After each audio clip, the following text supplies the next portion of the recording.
Salut les amis, c'est Antoine Griezmann. J'espère que vous passerez un bon moment. Ciao.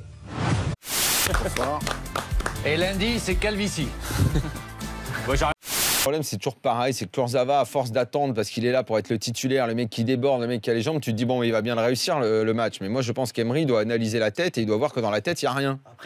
Il a un gros lot. J'ai rencontré le président et je lui ai demandé que si on pouvait organiser une rencontre avec le groupe des supporters pour parler avec eux. J'ai vu qu'il y avait une petite vidéo qui était sortie à mon époque de Nice. C'est vrai que c'est une erreur de jeunesse, j'avais 22 ans, une erreur de jeunesse. Mais aujourd'hui, je dis j'avais d'autres opportunités, mais c'est vraiment ici que je voulais venir. Quoi, mais moi je m'en fous, j'ai pas d'amis. Tu estimes normal que les supporters s'expriment?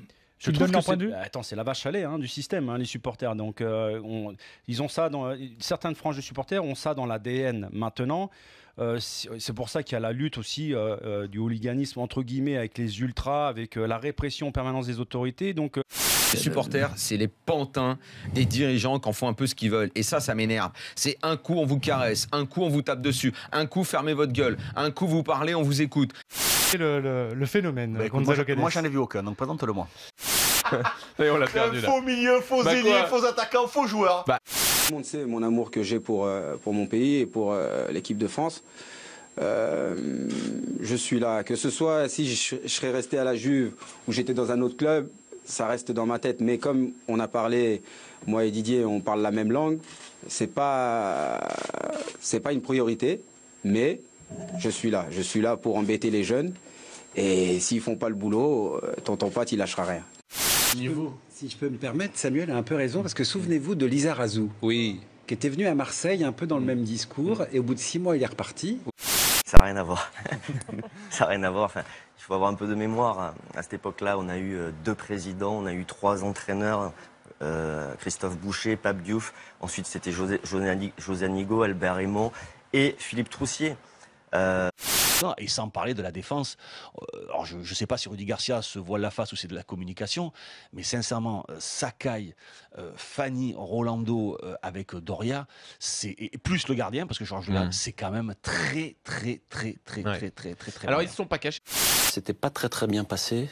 J'ai eu un gros coup de sang, on va dire, après un match, où j'en suis venu aux mains avec un joueur. Ah ouais? Et puis surtout, le pompon, pour moi, c'est l'arrivée de Troussier. Relation très conflictuelle. Je ne sais pas si volontairement ou involontairement, il cherchait à me provoquer, mais première fois de ma vie, enfin, je le dis très tranquillement, j'ai eu envie d'arracher la tête à mon entraîneur. Vous savez, quand Makelele est venu au PSG, quand le nouveau départ du PSG... Non, mais il va faire une pige... C'est vrai, c'est un joueur de rue, il n'a pas fait de centre de formation. C'est quelqu'un c'est le footballeur de rue, un des derniers dans la hiérarchie. Oui, alors ça... Qu'est-ce qu'il fait là? Ah ouais, qu'est-ce qu'il fait là? T'es encore là, c'est bon? T'es prêt? Qu'est-ce je veux faire comme toi. J'essaie de te ressembler. Oh là là, naze. Ça va. Ah, je te lâche plus, quoi. Ça va, là. On y va. J'aurais jamais dû venir ici pour toi. Jamais dû venir ici. Lizarazu, quand on parle de Evra, c'est un tout petit peu déshonorant pour Lizarazu. C'est pas du tout le même niveau, d'abord intellectuel, et deuxièmement sur le plan de la carrière. Il a été d'abord contre Arsenal. Souvenez-vous, déjà, la presse française est entièrement pour Arsenal. Après, bon, il a dit que c'était un centre de formation Arsenal, etc. Après, il y a Cessna, le bus. Là, je te dis que maintenant, avec ton expérience, Evra, c'est Bonaparte au pont d'Arcole plus Obi-Wan Kenobi. Attendez, il s'est opposé à la presse, ça c'est très important. Oui. Il a flingué tous les consultants. Pas tous. Si, pratiquement tous. Il est tombé dans un mauvais film en Afrique du Sud. Voilà, mais oublions ça. Pagaille incroyable. D'accord, mais c'est pagaille incroyable. Et maintenant, ce qui me gonfle, c'est qu'il joue les euros, les Manix. Il est le meilleur latéraux du monde à Manchester. Non, peut-être, mais surtout, c'est manquer de respect à Deschamps. Parce qu'on ne peut pas d'un côté être élogieux vis-à-vis de Deschamps quand il s'agit d'autres joueurs, par exemple louer sa droiture. Si on dit que c'est quelqu'un de droit, Deschamps, il a fait confiance à Evra. Il l'a rappelé. Donc il faut aussi admettre qu'Evra a contribué à remettre l'équipe de France sur les rails, qu'on le veuille ou non. C'est vrai, je dis Patrice, ne viens pas à l'OM.